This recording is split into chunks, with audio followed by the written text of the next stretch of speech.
Today I want to go over how to draw on a TFT LCD. We start by adding the headers, the libraries, then we define our pins, and I like to define my colors so I can use them anywhere. This sets up the pins for the LCD, and then we go to, in our setup routine, I have initialized display, which is fairly simple. It just sets up the serial, it sets up the TFT ID, and it fills the screen black. Next, we have a random seed generator. I had a heck of a time trying to get a random seed to work for anything, so I finally came up with this. I'm going with analog read 0, 1, 0 through 5, and I'm adding some and multiplying some. I don't know why. The magic of that just seemed to work and give me a great big range of randomness. Without this, every time you boot up, the pattern will repeat. It'll be the same. By doing this, when you start up, it'll be a different pattern every time. So there's the random seed for using our random figures down here.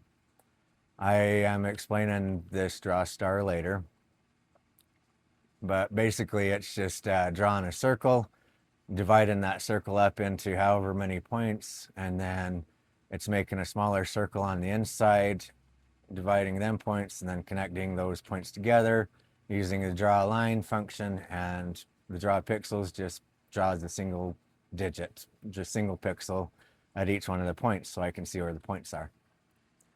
It's pretty basic. So we start by setting up the outer radius, which we chose as a random, and minimum size is 15 up to a size of 80 pixels.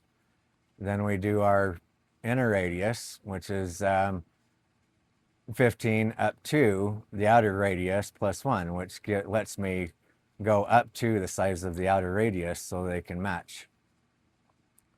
Then we had random segments that go from 3 to 20. You can change these numbers to really anything you want.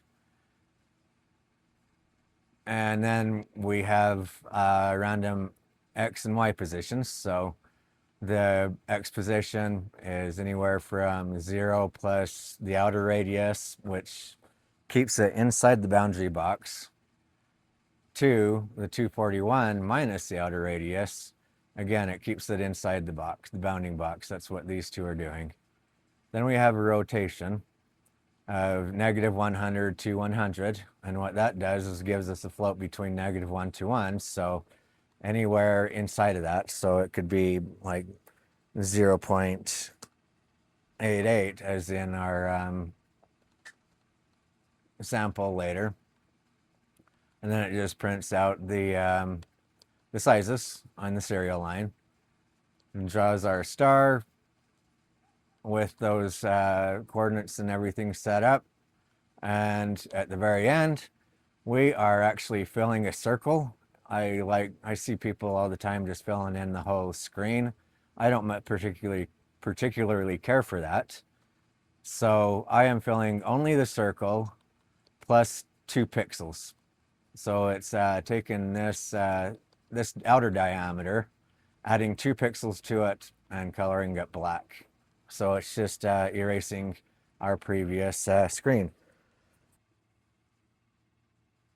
To further explain this formula, what I'm trying to do is get the X and Y coordinates. To do that, I start by getting X is equal to the center X plus outer radius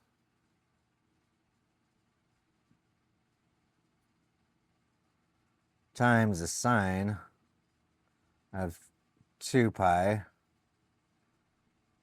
times iterations over segments.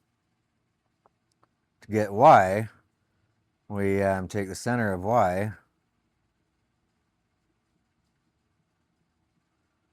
add the outer radius,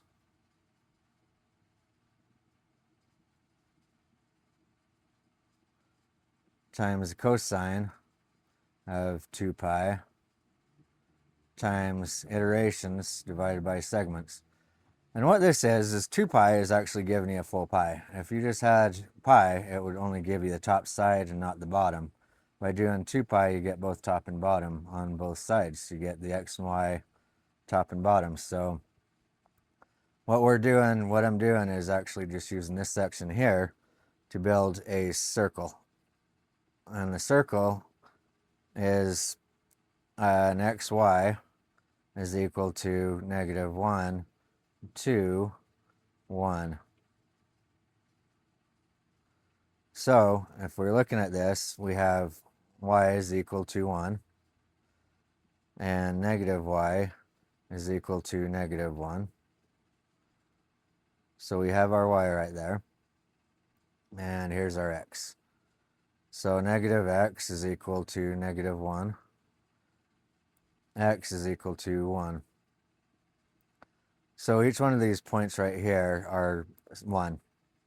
Now to use our formula, we start with the first one, x, which is equal to the sine of 2 pi times, I'm going to start with an iteration of 1 over 6 point star, which is equal to 0.866, and y is equal to the cosine of 2 pi times 1 over 6, which is equal to 0.5, which gives me roughly right here. And if we go through each iteration, if this is a 2, it'd go here, and then so forth. It just goes around the circle at each segment, so you can just now connect the lines to build whatever you need. The more iterations you have on there, the more circle your thing is. Now if we look at my formula for the inner radius there, that's making me a smaller star.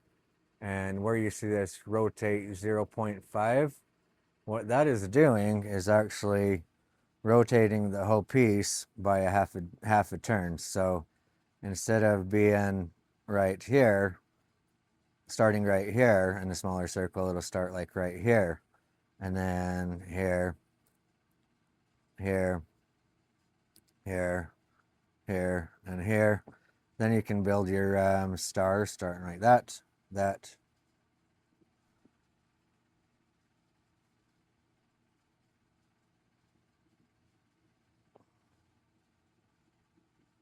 and there's our star.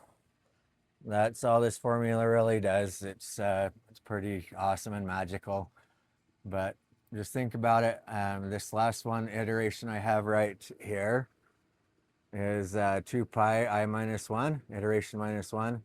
What that is doing is actually moving me to the next segment, next full segment. All right, programming it now. Control U. Program, compile.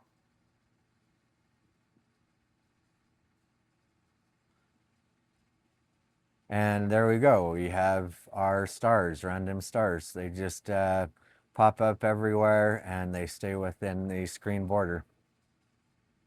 There are several things you could do to improve this program, but this was just a quick, basic, easy to demonstrate one for me. Happy coding, and we'll see you next time.